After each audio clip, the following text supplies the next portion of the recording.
Something that always strikes me about movie making is that it's impossible to predict the outcome of a film. Sometimes a movie can have a great script and a fantastic cast and crew and it can fail to reach an audience, or sometimes so many things can go wrong in the making of a movie and it ends up a classic. And that's the case with Cat on a Hot Tin Roof from 1958, directed by Richard Brooks. This is based on a Tennessee Williams stage play. He actually won the Pulitzer Prize for Drama in 1955 for this play. Very controversial, but a hit on Broadway. So, of course, Hollywood wanted to make a film adaptation. There'd been several other Tennessee Williams film adaptations before this, most notably A Streetcar Named Desire, also The Glass Menagerie and Baby Doll.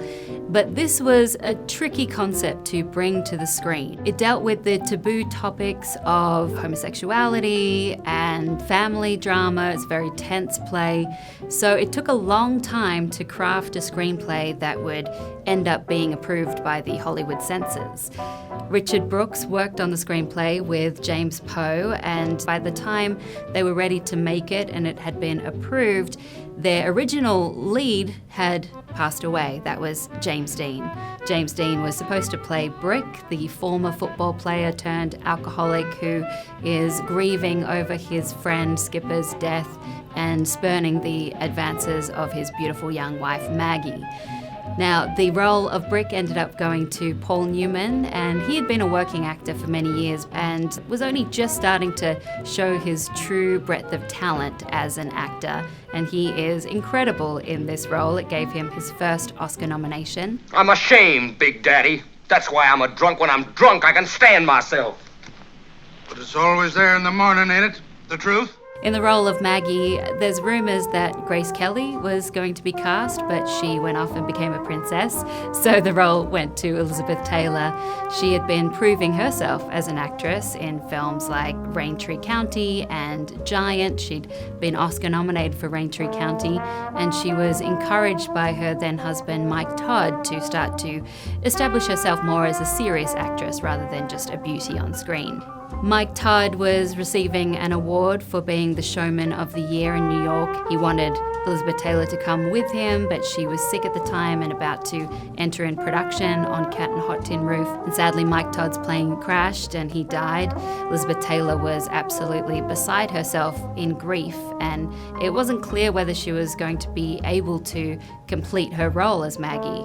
Richard Brooks shot for about 3 weeks around her, trying to give herself time and space to grieve, and she ended up coming back to the set determined to finish the film. She said it's what Mike Todd would have wanted, and somehow she managed to channel all of that trauma and grief into this electrifying performance. This is Elizabeth Taylor as we hadn't really seen her before. She is fiery, she is full of emotion, vulnerability, and of course her stunning beauty. That's right.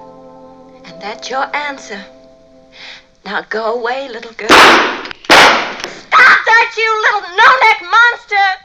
You're just jealous because you can't have babies.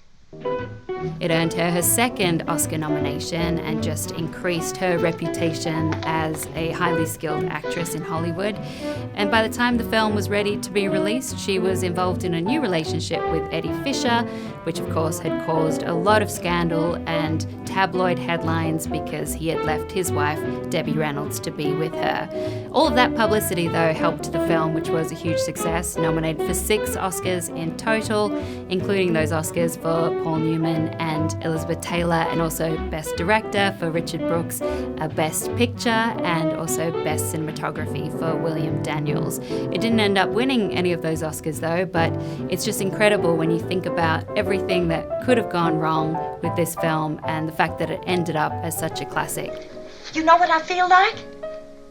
I feel all the time like a cat on a hot tin roof. Then jump off the roof, Maggie, jump off it. Cats jump off roofs and they land uninjured. Do it, jump. Jump where? Into what? Take a lover. I don't deserve that.